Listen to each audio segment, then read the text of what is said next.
عارف انت لما تحاول تفتح فايل على الماك بوك بتاعك وما تعرفش وتفتكر انك المفروض بس تفتحه باب تاني زي الفايل ده طبعا ده مش الاكستنشن بتاعه. ما تضيعش وقتك في الكلام ده. اختار الفايل واضغط كوماند اي وساعتها هتلاقي حاجه مهمه جدا. افتح الويندو دي ومن اوبن ويز اختار الديفولت اب اللي عايز تستخدمه بعد كده. مثلا انا هحب ابقى عاوز اغير الفايل ده ب VLC مثلا، او ممكن اجيب اي ابلكيشن تاني هنا مثلا على سبيل المثال بس. بعدين هقوم ضاغط على change all وبعدين دوس continue update. بس سهلة صح؟ يلا بينا.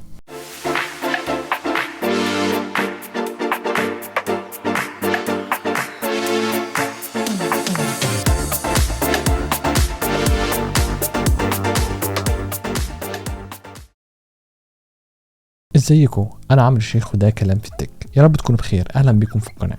لو انت مستخدم الماك بوك انا هوريك دلوقتي 8 تغييرات تعملهم في السيتنج هتساعدك تعمل شغلك اسرع بكتير جدا. 12 نصيحه للاستخدام اليومي هيزودوا انتاجيتك على اي جهاز ماك. نبدا باول تغيير وهيبقى من فايندر. هنيجي عند المنيو وندوس على فايندر، بعدين هنروح عند فيو ومن فيو هنختار ان احنا نعمل شو للباس بار ونعمل تاني فيو ونعمل شو للستيتس بار. وبكده يكون عندي هنا ادي الستيتس بار وهنا الباس بار، وده هيعرفك مكان الفايل اللي فاتحه بالظبط والمساحة اللي موجودة واللي باقي عندك من غير ما تقعد تدور عشان تعرفه. وعشان الاوبشن دلوقتي مفعل ومعمول له انيبل يعني باجي عند فايندر وبعدين عند سيتنجز وهوبا نروح على الفايندر سيتنجز اللي موجودة هنا. هناخدها واحدة واحدة. نبدأ الأول بالجنرال تاب. الجنرال تاب هنا بيقول لي انت محتاج ايه يبقى موجود على الديسكتوب. عاوز الهارد ديسكس والاكسترنال ديسكس بتاعتك والكونكتد سيرفرز ولا لا؟ انا بالنسبة لي بعمل لهم انيبل كلهم. انا بس الحاجة الوحيدة اللي بعملها هنا هي ان بلغي open folder in tabs instead of new windows، لان خلاص بقيت اقدر ارجع للفولدر اللي كنت فيه قبل كده بضغطة واحدة على الباس زي ما انتم شايفين كده. تاني حاجة ممكن نغيرها هنا، انا بحب لما افتح الفايندر ويندو جديد الاقي الفولدر بتاع الدوكيومنتس مش الريسنتس فايل، عشان كده هغيره من هنا واجيب الدوكيومنتس. انت ممكن تغيره للدوكيومنتس اللي انت بتحب تفتحه اول ما تفتح الجهاز بتاعك. ولو انت زيي مش بتحب التاجز تقدر تعملهم انشيك وتلغي اختيارهم وتسيب بس اللي بتستخدمهم من هنا. هنعمل انشيك لكلهم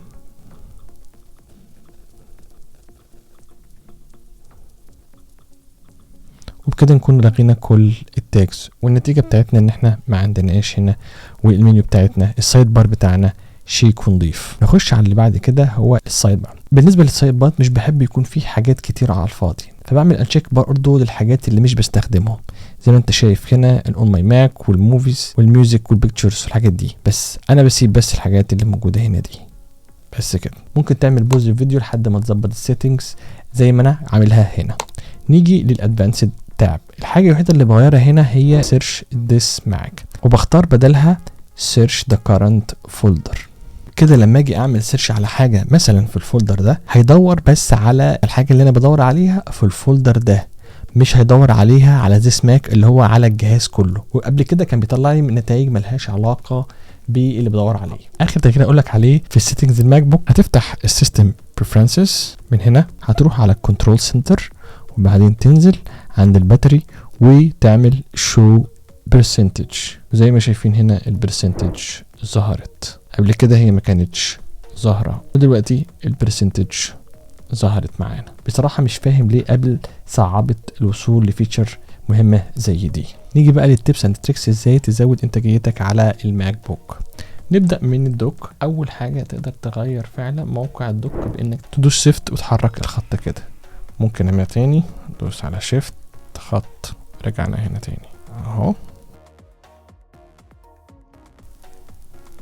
انا بفضله دايما يبقى موجود تحت الشاشة مش على الناحية الشمال او الناحية اليمين. تاني حاجة تقدر تضغط كليك يمين على الخط اللي بالطول عشان تفتح الدوك سيتنجز من غير ما تفتح السيستم سيتنجز. والدوك بريفرنسز بقفل شو ريسنت ابلكيشن في الدوك عشان اخليه فاضي ومنظم. الجزء اللي جاي ده هقول لك على تيبس حلوه موجوده في الاوبشن كي. لو فضلت ضغط على اوبشن كوماند اقدر اشيل فايل داونلودز واعمل له ls او اسم تاني اختاره انا زي داونلود من هنا، واقدر بعدها اخد الداونلود الفايل ls اللي انا عملته ده وارجعه تاني هنا. ودي حاجه جميله ان الطريقه الديفولت العاديه اللي الفايل الداونلود بيفتح بيها اللي هي الستاك فيو في الدوك بتكون مش منظمه ومش بتعجبني وبتاخد مساحه كبيره قوي. انا شايف ان دي احسن كتير.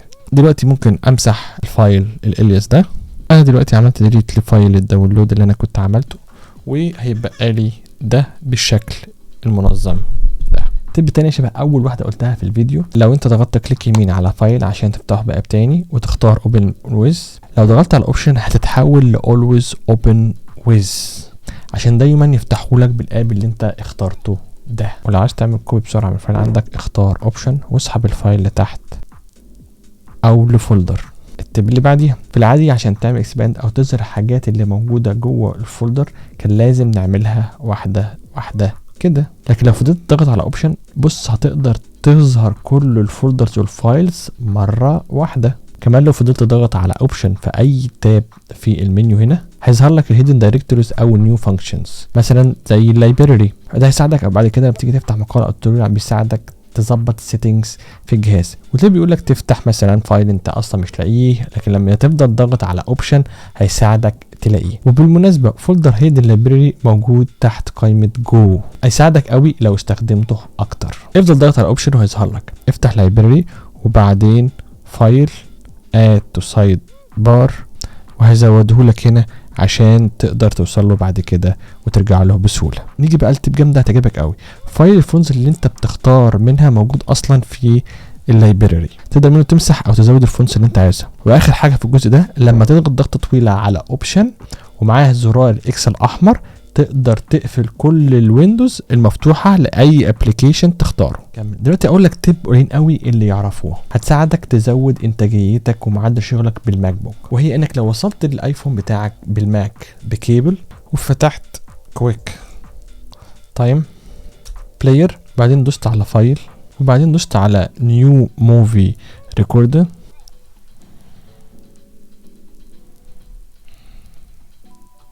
تقدر من هنا تختار الايفون بتاعك زي ما انا عملت كده.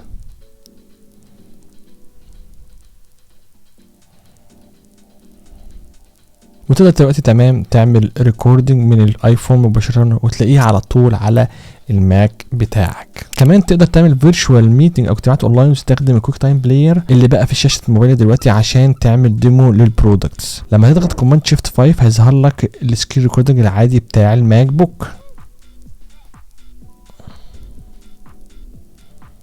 تقدر من الاوبشن تختار انت عاوز تسيف السكرين ريكوردنج في انهي فايل، وتقدر كمان تختار التايمر والميكروفون اللي انت عاوز تستخدمه لو انت موصل اي ملحقات تانية. كمان تقدر تبين الماوس كليكس. نروح للتبس الخاصة بالصور على الماك بوك. لما تفتح صورة من بيبقى تستخدم ساعتها ممكن تدوس على مارك اب وبعدين على الادجست سايز. لو انت محتاجها اقل مثلا من 500 كيلو بايت مثلا ممكن انا عرض نخليه 40 مثلا، خليه 35. النسبة بين الطول والعرض هتفضل زي ما هي، بس دلوقتي الصورة بقى حجمها اقل، بقى حجمها 478 كيلو بايت. اضغط اوكي بعدها كوماند اس عشان تعمل سيف وخلاص كده. الصورة الجديدة بقى حجمها ده. طالما بنتكلم عن الصور خليني اقول لك على تip حلو قوي. لما نضغط ضغطة طويلة على كوماند وتختار كذا صورة وبعدين تدوس كليك يمين كويك اكشنز هتقدر تعمل PDF.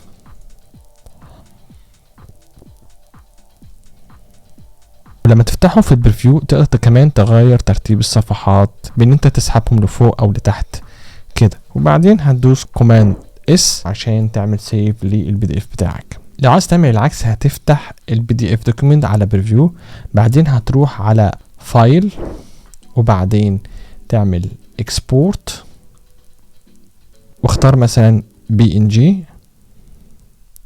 واختار عاوز تعمل لها اكستراكشن فين وتعمل سيف، وكده كل الصفحات اللي موجودة في الPDF اتحولت لصور زي ما انا عملت كده. ده هيفيدك جدا لما تحب تعمل ابلود لاي فايل او فولدر ويب سايت معين ويكون ما بيقبلش غير نوع معين من الفايلات. مع اني شخصيا مش بستخدم كنوت وبيجز ولا نمبر، لان بستخدم جوجل ورك سبيس او اوفيس 365 من مايكروسوفت، لان طبعا التو برودكتس دول احسن بكتير من البرودكتس بتاعت ابل في الشغل. بس دي تبس هتنفعك. انت تقدر تحول فايل كينوت بريزنتيشن لباوربوينت دوكيومنت، وتحول فايل بيجز لدوك، وكمان نمبرز الاكسل بنفس الطريقه اللي احنا عملنا بيها دلوقتي البي دي افس او الصور. نيجي للماك بوك تيب اللي بعدها. لو فاتح برنامج وقف وبطل يستجيب، في 3 طرق تتصرف بيهم. اول طريقه ان انت تستخدم الاكتيفيتي مونيتور، تختار الابلكيشن او البروسيس اللي مش شغاله او مهنجه وتدوس ستوب من هنا. بالمناسبه انا بستخدم برنامج اسمه الفريد بدل سبوت لايت العاديه، طبعا لو لاحظتوا من اول الفيديو ان انا بستخدمه من هنا. ويقولوا لي عايزين اعمل فيديو عن كل الابس اللي بستخدمها على الماك بوك. تاني طريقه ان انت ممكن تدوس على كوماند اوبشن اسكيب عشان تعمل فورس كويت وتقفل البرنامج. الطريقه الثالثه والاخيره ان انت تروح للدوك وتدوس كليك يمين وكمان تدوس اوبشن، هيظهر لك فورس كويت، ساعتها تقدر تقفل البرنامج. يعني الزتونه ان زرار اوبشن بيديك خيارات وبيديك فيتشرز واوبشنز اكتر، وهو زرار مهم جدا في الماك. لو بتبيع او بتشتري ماك بوك مستخدم، روح عند علامه الابل ودوس اباوت ذس ماك واعمل كوبي للسيريال نمبر، وهتفتح موقع checkcoverage.apple.com، وبعدين تعمل بيست للسيريال نمبر بتاعك، وبعدين تدخل الكود هنا عشان تتأكد ان انت مش روبوت، وبعدين تدوس كونتينيو، وهيطلع لك طبعا لو الدعم والضمان لسه ساريين ولا خلصوا. نيجي للكيبورد. تقدر بالطريقه دي تمسح على الماك بوك وانت دايس على باك سبيس، بس لو دوست على فانكشن تقدر تعمل ديليت زي اللي موجوده في البي سي، ودي مفيده جدا لو عاوز تعمل ديليت لاي جمله من اول السطر. لو انت ما استخدمتش بي سي قبل كده فالاغلب مش هتفهم اصلا انا بتكلم عن ايه. تاني حاجه من تبس الكيبورد ان انت تقدر تضغط على اي زرار ضغطه طويله عشان يطلع لك الاشكال او الحروف التانية اللي سبورتت على الحرف ده. بالمثال انا دايس دلوقتي على حرف الالف، فطبعا مديني اوبشن ان انا لو دوست على 1 هيديني الف عليها همزه من فوق، و2 همزه من تحت، و3 و4 اختلاف اشكال الحرف. انا لو دوست على 3 هيديني الالف دي. طبعا بتشتغل عربي وانجليزي او اي لغه انت عاملها على الكيبورد بتاعك. وعشان تطلع السيرش بار بتاع الايموجي اضغط على كوماند كنترول وسبيس، يطلع لك كل الايموجي، وتقدر طبعا تستخدمهم زي ما انت عاوز هنا في الفايل ده. طبعا في الاختصار السري اللي موظفين ابل مجبرين ان هم يستخدموه كل يوم عشان ياكدوا على ولائهم للشركه وما تعمل لهمش لي اوف، وهو اوبشن شيفت كي عشان طبعا يظهر لهم اللوجو بتاع ابل. انا بهزر اكيد. لو عجبك التوينت تيبس عشان تزود انتاجيتك ومعدي شغلك على الماك بوك، فانا قريب هعمل فيديو لاكتر اختصارات او الشورت كاتس على الكيبورد اللي بستخدمهم كل يوم، استنوه. كده وصلنا لنهايه الفيديو. انا عمرو الشيخ وده كان كلام في التك. شكرا لكم على المتابعه. ما تنساش تعمل لايك المتين، ولو مش مشترك في القناه اعمل سبسكرايب وشغل جرس النوتيفيكيشن عشان يوصلك كل جديد، وما تفوتش الفيديوز الجايه. ممكن كمان تتابعني على الفيسبوك وانستجرام، هتلاقي اللينكس في الديسكربشن تحت الفيديو. اشوفكم في فيديو جديد. سلام.